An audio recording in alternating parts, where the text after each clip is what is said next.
Kementerian Kesihatan mengesahkan kes pertama wabak novel coronavirus. This virus continues to ravage the world. There are also questions about how this all started. The deadly 2019 novel coronavirus. To the coronavirus emergency, there are now more than 2 million cases. Respiratory virus that originated in Wuhan, China on December 2019 has spread worldwide. COVID-19 can be characterized as a pandemic.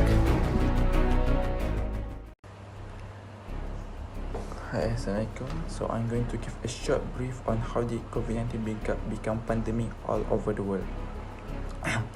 As we know, the outbreak of COVID-19 starts from China in the end of December 2019. Only in a few months, COVID-19 now has become the biggest global event and challenges of our lifetime.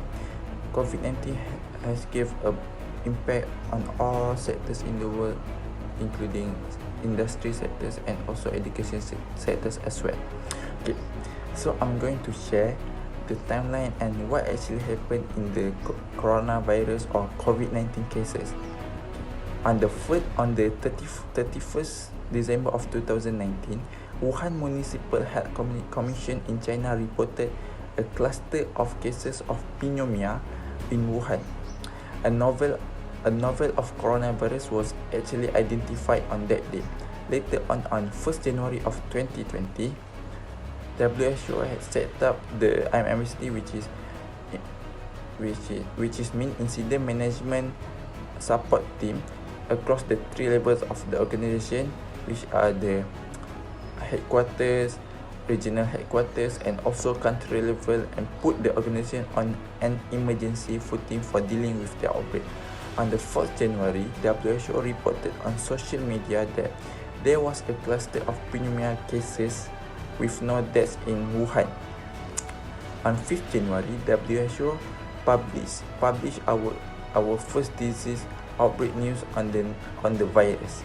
This is a flagship technical publication to the scientific and public health community as well as global media.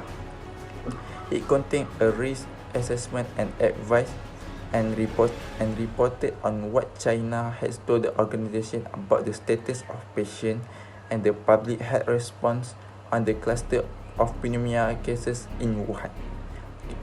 And then on the 10th January of 2020, WHO issued a comprehensive package of technical guidance online with advice to all countries on how to detect, test, and manage potential cases based on what was known about the virus at the time. This guidance was shared with WHO's regional emergency directors to share with WHO representatives in every country. Based on experience with SARS and MERS virus and known modes of transmission of the respiratory virus infection and prevention control guidance were published to protect the health workers, recommending the droplet and the contact precautions when caring for patients and airborne precaution for aerosol generating procedures and conducted by health workers. On the 13th January, it is official that a first cases of COVID-19 in Thailand. This is the first cases recorded outside of China. Okay. So for the first case in Malaysia, it was detected on 24th January of 2020. So then, Ministry of Health in Malaysia collaborate with WHO country in Malaysia to fight the COVID-19 virus. The collaboration also includes sharing the technical guidance on critical response actions, including clinical and public health system strengthening, maintaining and enhancing the infection prevention and control, procuring critical laboratory and medical supplies, and also communicating and engaging with the public on how to protect themselves and others, including the catered message to the general public and vulnerable population that are high risk. Okay, so all of these COVID-19 cases give a bad impact to all organization, even a big or small organization. As for example, the statistic shows that unemployment in Malaysia increased by 42% for the first quarter in 2020. This statistic is reported by Perkeso. This situation is not good for the growth of the economy in Malaysia. Okay, so now my friends will be explaining more on the issues that we are focusing on that are related to organizational behavior during this COVID-19.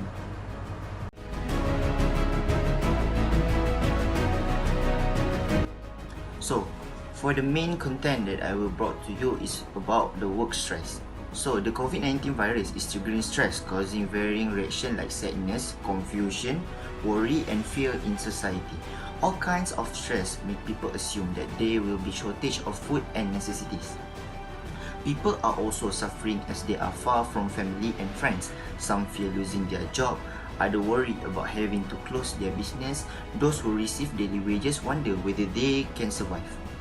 For the frontliners who treat patients infected with COVID-19, the stress level surely intensive as they are also exposed directly to the very deadly threatening virus. The limitless information on COVID-19 from social media, whether it is genuine or fake, worsen the situation and contributes to the panic in the society. Studies show that excessive stress can cause failure in an individual's mental and physical system, which will have an impact on his psychology, physiology, and behavior. In brief, stress actually weakens the immune system and disturbs the body's ability to battle the infection. There is also some who do not seem to be concerned about the danger of COVID-19.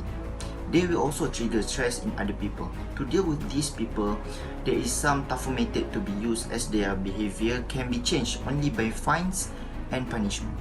Another issue is how the situation at the workplace in the time of COVID-19 is different. The psychological preparation of every member in an organization is crucial.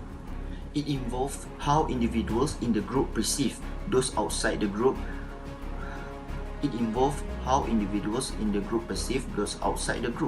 The global pandemic has spawned xenophobia. Thus, organizations have to improve occupational safety and health procedure so that the confidence of every member in interacting with foreigners can be renewed. My name is Mohamad Zulhariff bin Hahirin. I'm from JBA 1114D. Today I would like to talk about the general issue about the work stress during the COVID-19 pandemic. The worry and stress need to handle properly to help individual produce reaction to protect themselves and increase self-discipline. The cooperation and unity for every party and layer society are needed to control stress and curb the virus. The Malay proverb says, "Ala bisa tegar biasa." It means something that is felt to be complicated, which will surely become easy when it is the new norm. A total of 18% of the global workforce of 3.3 billion people have had their workplace fully and partly closed. Restrictions on daily life have led to the closure of many companies and the laying of the staff, either permanently or temporarily.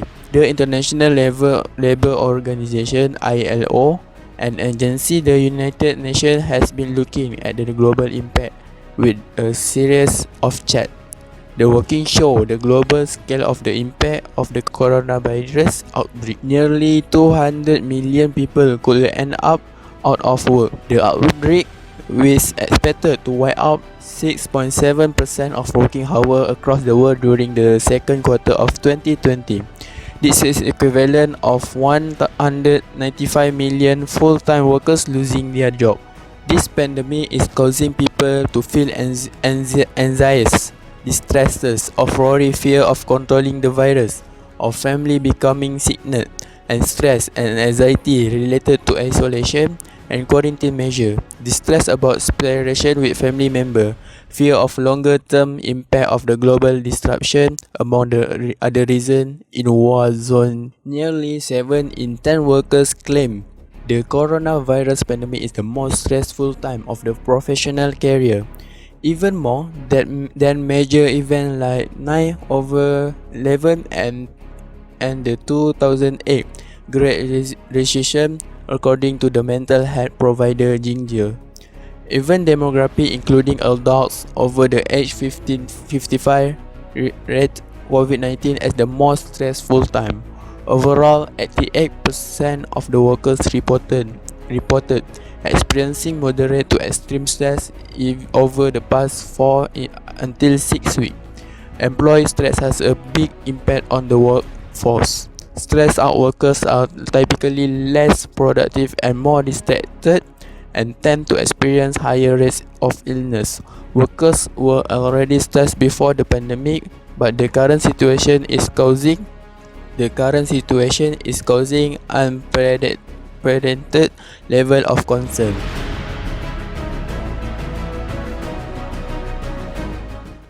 In conclusion, the organization need to learn to adapt and overcome the obstacle that we confront when a pandemic like this happen. The organization need to learn how to take advantage of this situation. For example, there is pros and cons in working from home.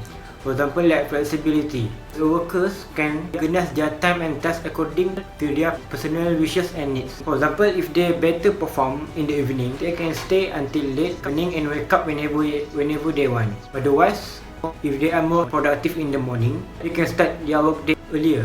While working from home, they can make their own schedule and they also can take a break whenever they want. So this kind of work is advantageous because we can produce more input and also increase their quality in their workload. However, the organization also need to know that there's also cons in this situation. For example, they will be difficult to concentrate in their workload. From another point of view, home might be too comfortable place to work. It might become too difficult for them to concentrate on their workload. For example, they can easily go to the fridge anytime, make a cup of coffee, turn on TV or find another way to get away from work.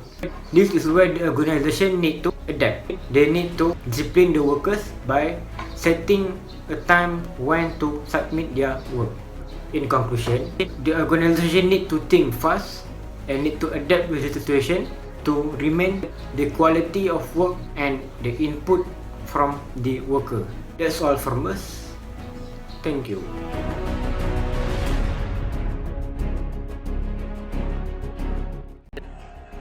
Okay, Assalamualaikum warahmatullahi wabarakatuh. My name is Halim. So today we will talk about COVID-19 impact on mental health. The social distancing measure imposed by government around the world means that people are now more isolated than ever before. Our homes have turned into home office, gyms, playground and school. And we are dealing with considerable uncertainty and change due to financial worries, health threats and potential job losses.